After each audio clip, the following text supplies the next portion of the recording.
Hi friends, welcome back to A V fashion 2025. ಇವತ್ತಿನ ವಿಡಿಯೋದಲ್ಲಿ ನಾನು government school uniform 6th and 7th chudi ಕೊಟ್ಟಾರ್ರಿ. ಅದ್ರ ಪ್ಯಾಂಟನ್ನು ಹೇಗೆ ಕಟ್ ಮಾಡಿ ಸ್ಟಿಚ್ ಮಾಡೋದು ಅಂತ ಈ ವಿಡಿಯೋದಾಗ ತೋರಿಸ್ತೀನಿ. ಪೂರ್ತಿ ವಿಡಿಯೋ ನೋಡಿರಿ. ಪೂರ್ತಿ ವಿಡಿಯೋ ನೋಡೋದ್ರಿಂದ ನಿಮಗೆ ಪೂರ್ತಿ ಡಿಟೇಲಾಗಿ ಹೆಂಗೆ ಕಟ್ ಮಾಡಿ ಸ್ಟಿಚ್ ಮಾಡಬೇಕು ಅನ್ನೋದು ಗೊತ್ತಾಗೈತೆ ರೀ. ಅದಕ್ಕಿಂತ ಮುಂಚೆ ಯಾರೆಲ್ಲ ನನ್ನ ಚಾನಲನ್ನು ನೋಡಿನೂ ಸಬ್ಸ್ಕ್ರೈಬ್ ಮಾಡಿಲ್ಲ, ಪ್ಲೀಸ್ ಸಬ್ಸ್ಕ್ರೈಬ್ ಮಾಡ್ಕೊಂಡು ನೋಡಿರಿ. ನಮಗೂ ಮೋಟಿವೇಶನ್ ಸಿಗುತ್ತೆ ಮುಂದಿನ ವಿಡಿಯೋ ಮಾಡೋದಕ್ಕೆ. ಪ್ಲೀಸ್ ಸಬ್ಸ್ಕ್ರೈಬ್ ಮಾಡ್ಕೊಂಡು ನೋಡಿರಿ.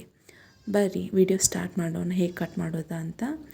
ಫಸ್ಟ್ ಬಟ್ಟೆನ 4 ಫೋಲ್ಡ್ ಮಾಡಿ ಹಾಕಬೇಕು ರೀ. 4 ಫೋಲ್ಡ್ ಮಾಡಿ ಹಾಕಿ ಪ್ಯಾಂಟಿನ ಉದ್ದ ಎಷ್ಟೈತೆ ನೋಡ್ಕೋಬೇಕ್ರಿ. ಅವ್ರದ್ದು ಪ್ಯಾಂಟಿನ ಉದ್ದ ಬಂದುಬಿಟ್ಟು ಅವ್ರದ್ದು 32 ಐತ್ರಿ. 32 ಇಟ್ಕೊಂಡೀವಿ. ಅಗಲ ಅಂತೂ ಎಷ್ಟಿರ್ತೈತೆ ಅಷ್ಟು ತೊಗೋಬೇಕ್ರಿ. ಯಾಕಂದ್ರೆ ಪ್ಲೇಟ್ ನಿರಿಗೆ ಮಾಡಬೇಕಲ್ಲ, ಅದ್ರ ಸಂಬಂಧ ಎಷ್ಟಿರ್ತೈತೆ ಅಷ್ಟು ತೊಗೋಬೇಕ್ರಿ. ನೆಕ್ಸ್ಟ್ ಕಾಲಾಗಿಂದ ಅಳತೆ ಬಂದುಬಿಟ್ಟು 7 ತೊಗೊಂಡಿದ್ದೀವಿ ರೀ. ಆಮೇಲೆ ಬೆಲ್ಟಿಗೆ 7 ಇಟ್ಕೊಂಡಿದ್ದೀವಿ ರೀ. ಆಮೇಲೆ ಅಲ್ಲಿಂದ ಅಲ್ಲಿಗೆ ಮಾರ್ಕ್ ಮಾಡ್ಕೋಬೇಕ್ರಿ. ಆಮೇಲೆ ಮಾರ್ಕ್ ಮಾಡ್ಕೊಂಡು ಆದಮೇಲೆ ಕಟ್ ಮಾಡ್ಕೋಬೇಕ್ರಿ. ಕಟ್ ಮಾಡ್ಕೊಂಡಿದ್ದು ಹಿಂಗೆ ಬರುತ್ತೆ ನೋಡಿರಿ. ಎಕ್ಸ್ಟ್ರಾ ಪಾರ್ಟ್ ಆ ಕಡೆ ಬಂದಿರ್ತೈತಲ್ಲ ರೀ, 4 ಪೀಸ್ ಅದಾವ. ಅವು 4 ಪೀಸನ್ನು ಹೇಗೆ ಜಾಯಿಂಟ್ ಮಾಡ್ಕೋಬೇಕಂತ ತೋರಿಸ್ತೇನೆ ನೋಡಿರಿ ವಿಡಿಯೋದೊಳಗೆ. ನೆಕ್ಸ್ಟ್ ಕಸಿಗೆ ಮತ್ತು ಹೊಳ್ಳಿ ಬೆಲ್ಟಿಗೆ ತಗೊಂಡೇನಿ ರೀ. ಈ ಕಸಿ ಹೊಲ್ಕೋತೇನೆ ನೋಡಿರಿ. ಕಸಿ ಹೇಗೆ ಹೊಲ್ಕೋಬೇಕಂತ ತೋರ್ಸತ್ತೇನೆ. 4 ಫೋಲ್ಡ್ ಮಾಡ್ಕೊಂಡು ಕಸಿ ಹೊಲ್ಕೊಂಡೇನಿ ನೋಡಿರಿ. ಈಗ ನೆಕ್ಸ್ಟ್ ನೀರಿಗೆ ಮಾಡ್ಕೊಂಬರಿ ಪ್ಲೇಟ್ 2 ಫಸ್ಟ್ ಜಾಯಿಂಟ್ ಮಾಡ್ಕೋರಿ. 4 ಫೋಲ್ಡ್ ಇದ್ದಿದ್ದು 2 ಫೋಲ್ಡ್ ಆಗುತ್ತೆ. ಅದನ್ನು ಜಾಯಿಂಟ್ ಮಾಡ್ಕೊಂಡು ಪ್ಲೇಟ್ ಮಾಡ್ಕೋತೇವೆ ನೋಡಿರಿ. ಈಗ ಪ್ಲೇಟ್ ಹೆಂಗೆ ಮಾಡ್ಕೋದಂದ್ರೆ, ಈಗ ಪ್ಲೇಟ್ ಮಾಡ್ಕೋತತ್ನಾಗ ಒಂದು ದೊಡ್ಡದು ಒಂದು ಸಣ್ಣದು ಹೊಲ್ಕೋತಾರೆ ಒಬ್ಬೊಬ್ರು. ಹಂಗೆ ಮಾಡೋಕೆ ಹೋಗ್ಬೇಡ್ರಿ. ಸಣ್ಣ ಹೊಲ್ಕೊಂಡ್ರೆ ಪೂರ್ತಿಯಾಗಿ ಸಣ್ಣನ ಹೊಲ್ಕೋರಿ. ಇಲ್ಲಾಂದ್ರೆ ದೊಡ್ಡ ಹೊಲ್ಕೋತೇನಂದ್ರೆ ಪೂರ್ತಿಯಾಗಿ ದೊಡ್ಡ ಪ್ಲೇಟ ಮಾಡ್ಕೋರಿ. ಒಂದು ಸಣ್ಣ ಒಂದು ದೊಡ್ಡ ಹೊಲಿಬೇಡ್ರಿ. ಆಮೇಲೆ ಈಗ ಪ್ಲೇಟ್ ಇದು ನೀರಿಗೆ ಮಾಡ್ಕೊಂಡಿವ್ರಿ. ನೆಕ್ಸ್ಟ್ 4 ಪಾರ್ಟ್ ಇದ್ದಿದ್ದನ್ನು 2 ಪಾರ್ಟ್ ತೊಗೋತೀವಿ ರೀ. ಅದನ್ನು ಅಪೋಸಿಟ್ ಹಾಕ್ಬೇಕು ರೀ. ಸಣ್ಣದು ದೊಡ್ಡದು ಇದ್ದಿದ್ದು ಸಣ್ಣದು ದೊಡ್ಡದು ಹೊಲ್ಕೋಬೇಕು ರೀ. ಅಂದ್ರೆ ನಮ್ಗೆ ಕರೆಕ್ಟಾಗಿ ಚೌಕ ಸಿಗತ್ತೆ ರೀ. ನೋಡಿರಿ ಹೆಂಗೆ ಹೊಲ್ಕೊಂಡ್ಮೇಲೆ ಹೆಂಗೆ ಬರುತ್ತೆ ಅಂತ ತೋರಿಸ್ತೇನೆ ನಾನು. ಈಗ ಸೀದಾ ಶಾರ್ಟ್ ಸಣ್ಣದಿದ್ದಕ್ಕೆ ಸಣ್ಣದ ಹಚ್ಚಿರಿ ಅಂದ್ರೆ ನೀವು ಕರೆಕ್ಟಾಗಿ ಚೌಕ ಆಕಾರದ್ದು ನಮಗೆ ಸಿಗಂಗಿಲ್ಲ ರೀ ಬಟ್ಟೆ. ಹಿಂಗೆ ಕ್ರಾಸ್ ಮೇಲೆ ಹೊಲ್ಕೋಬೇಕು ರೀ. ಒಂದು ಸಣ್ಣದು ಒಂದು ದೊಡ್ಡದು ಜೋಡಿಸಿದ ಮೇಲೆ ಅದು ನಮ್ಗೆ ಚೌಕಾಕಾರವಾಗಿ ಸಿಗತ್ತೆ ರೀ. ನೋಡಿರಿ ತೋರಿಸ್ತೀನಿ ಈಗ ಹೆಂಗೆ ಬರುತ್ತೆ ಅಂತ ಹೇಳಿದ್ದು.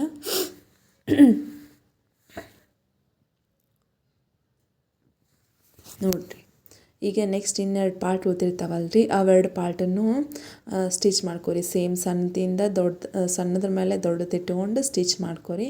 ಆಮೇಲೆ ಟರ್ನಿಂಗ್ ಸ್ಟಿಚ್ ಮಾಡ್ಕೊರಿ. ಟರ್ನಿಂಗ್ ಸ್ಟಿಚ್ ಆದಮೇಲೆ ಈಗ ಎರಡು ಪಾರ್ಟ್ ಜೋಡಿಸ್ಕೊಂಡಿದ್ದು ನಮಗೆ 2 ಪಾರ್ಟ್ ಸಿಗ್ತಾವೆ ರೀ. ಒಂದೆರಡು ಜೋಡಿಸ್ಕೊರಿ. 2 ಜೋಡಿಸ್ಕೊಂಡಾದ್ಮೇಲೆ ನೆಕ್ಸ್ಟ್ ನೀರಿಗೆ ಏನು ಮಾಡಿರ್ತೀರಲ್ಲ ನೀವು, ನೀರಿಗೆಗೆ ಜಾಯಿಂಟ್ ಮಾಡ್ಕೊತ ಬರ್ಬೇಕು ರೀ. ಅದಕ್ಕಿಂತ ಮುಂಚೆ ನಾವು ಕಸಿ ಹಾಸಕ್ಕೆ ಈಚಿಕ ಏನು ಹಾಫ್ ಇಂಚ್ ಫೋಲ್ಡ್ ಮಾಡ್ಕೋತೀವಿ ರೀ. ಫೋಲ್ಡ್ ಆದಮೇಲೆ 1 ಇಂಚ್ ಮಡಚ್ಕೊಂಡೇನಿ ನೋಡಿರಿ. ಅದನ್ನು 1 ಇಂಚ್ ಮಡಚ್ಕೊಂಡು ಹೊಲಿಬೇಕು ರೀ. ಅದಕ್ಕಂದರೆ ಕಸಿ ಪಾರ್ ಮಾಡೋಕೆ ಬೇಕಲ್ರಿ ನಮಗೆ, ಅದ್ರ ಸಂಬಂಧ ಅದನ್ನು ಹೊಲ್ಕೋಬೇಕು ರೀ. ಹೊಲ್ಕೊಂಡಾದ್ಮೇಲೆ ನಮಗೆ ನೋಡಿರಿ ರೆಡಿ 7 ಬಂದಿದೆ ರೀ. ಅಗಲ ಬಂದುಬಿಟ್ಟು ಎಷ್ಟು ಬಂದೈತೆ ನೋಡ್ಕೋಬೇಕು ರೀ. ಎಕ್ಸ್ಟ್ರಾ ಇದ್ದಿದ್ದು ಕಟ್ ಮಾಡ್ಕೋಬೇಕು. 20 ಬೇಕು ರೀ ನಮಗೆ ಅಗಲ, ಅಷ್ಟು ಐತೆ ರೀ. 20 ಅಥವಾ 19 ನಡೀತೈತೆ ರೀ. ಆಮೇಲೆ ನೆಕ್ಸ್ಟ್ ಅದು ಏನು ಪ್ಲೇಟ್ ಮಾಡ್ಕೊಂಡಿರ್ತೇವಲ್ಲ ಆ ಕ್ಲಾತ್ ಮೇಲೆ ಇಟ್ಕೊಂಡು ಇದು ಮ್ಯಾಗ ಏನು ಬೆಲ್ಟ್ ಬಂದಿರ್ತೈತಲ್ಲ ರೀ, ಅದನ್ನು ಅಟ್ಯಾಚ್ ಮಾಡ್ಕೊತ ಹೋಗ್ಬೇಕು ರೀ. ಎಲ್ಲಿ ಮುದ್ದೆ ಮಾಡ್ಕೋಬಾರ್ದ್ರಿ. ಬಟ್ಟೆನ ಜಗ್ಗಿ ಹೊಲಿಬೇಕು ರೀ. ಅದರಿಂದ ಎಲ್ಲಿ ಮುದ್ದೆ ಆಗೋದಿಲ್ಲ. ಪೂರ್ತಿಯಾಗಿ ಸ್ಟಿಚ್ ಮಾಡ್ಕೋರಿ. ಅದನ್ನು ಸ್ಟಿಚ್ ಮಾಡ್ಕೊಂಡ್ಮೇಲೆ ನೆಕ್ಸ್ಟ್ ಈ ಹೊಳ್ಳೆ 2 ಮತ್ತೊಮ್ಮೆ ಹಾಕತ್ತೇನೆ ರೀ. 2 ಬಾರಿ ಹಾಕಿ, ಯಾಕಂದ್ರೆ ಗಟ್ಟಿ ಆಗ್ತಾವೆ ರೀ, ಎಲ್ಲಿ ಹೊಲಿಗೆ ಬಿಚ್ಚೋದಿಲ್ಲ. ನೆಕ್ಸ್ಟ್ ಕಾಲಾಗಿಂದ ಏನು ಬೆಲ್ಟ್ ಐತಲ್ಲ ರೀ, ಅದನ್ನು ಕ್ಯಾನ್ವಾಸ್ ಹಾಕಿ ಐರನ್ ಮಾಡೇನಿ ರೀ. ಅದನ್ನು ಹೇಗೆ ಅಟ್ಯಾಚ್ ಮಾಡೋದಂತ ತೋರ್ಸಾತೀನಿ ನೋಡಿರಿ ಇಲ್ಲಿ. ಫಸ್ಟ್ ಸ್ಟಿಚ್ ಮಾಡ್ಕೊರಿ. ಆಮೇಲೆ ಟರ್ನ್ ಮಾಡ್ಕೊಂಡು ಮತ್ತು ಹೊಳ್ಳಿ ಮಡಿಸ್ಕೊಂಡು ಮತ್ತು ಹೊಲ್ಕೋರಿ. ಆಮೇಲೆ ನಿಮಗೆ ಬೇಕಂದ್ರೆ 3 ಹಾಕೋರಿ ಸ್ಟಿಚ್. ಬೆಲ್ಟಿಗೆ ಬೇಕಂದ್ರೆ 4 ಆದ್ರೂ ಹಾಕ್ಕೋಬೋದು ರೀ. ಕಾಲಾಗಿನ ಬೆಲ್ಟಿಗೆ ನಾನು 3 ಹಾಕ್ಕೋತೀನಿ ಯೂಶ್ವಲಿ. ನೀವು 3 ಹಾಕ್ಕೋರಿ. ನಿಮ್ಗೆ ಬೇಕಂದ್ರೆ 4 ಸಮೀಪ ಬೇಕಂದ್ರೆ 4 ಹಾಕ್ಕೋರಿ.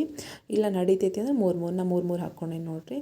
ಆಮೇಲೆ ನೆಕ್ಸ್ಟ್ 2 ಪಾರ್ಟನ್ನು ಜೋಡಿಸ್ಕೊಂಡು ಸ್ಟಿಚ್ ಮಾಡತ್ತೇನೆ ನೋಡಿರಿ. ಈಗ ನೋಡಿರಿ 2 ಪಾರ್ಟ್ ಜೋಡಿಸ್ಕೊಡ್ತೇನೆ. ಈಗ ಹೆಂಗೆ ಬರತ್ತೈತೆ ನೋಡಿರಿ. ಈಗ ರೆಡಿಯಾಗಿದ್ದ ಪ್ಯಾಂಟ್ ನೋಡಿರಿ ಹಿಂಗೆ ಬರುತ್ತೆ. ನೋಡಿರಿ ಹೆಂಗೆ ಬಂದೈತೆ. ಎರಡು ಕಡೆ ನೀರಿಗೆ ಸೇಮ್ ಬಂದಾವ್ರಿ. ಅಂದ್ರೆ ನೀವು ಬೇಕಂದ್ರೆ ಎಣಿಸ್ಕೋಬೋದು ನೀರಿಗೆ ಎಷ್ಟು ಬಂದಾವ. ಈ ಸೈಡ್ ಒಂದು ಸೈಡ್ 10 ಬಂದಿದ್ರೆ ಈ ಸೈಡು 10 ಬರಬೇಕು. ಅಂದ್ರೆ ಸಮಾನಾಗಿ ಮಾಡಿಕೊಂಡು ಕರೆಕ್ಟ್ ಬರುತ್ತೆ ರೀ. Thank you for watching.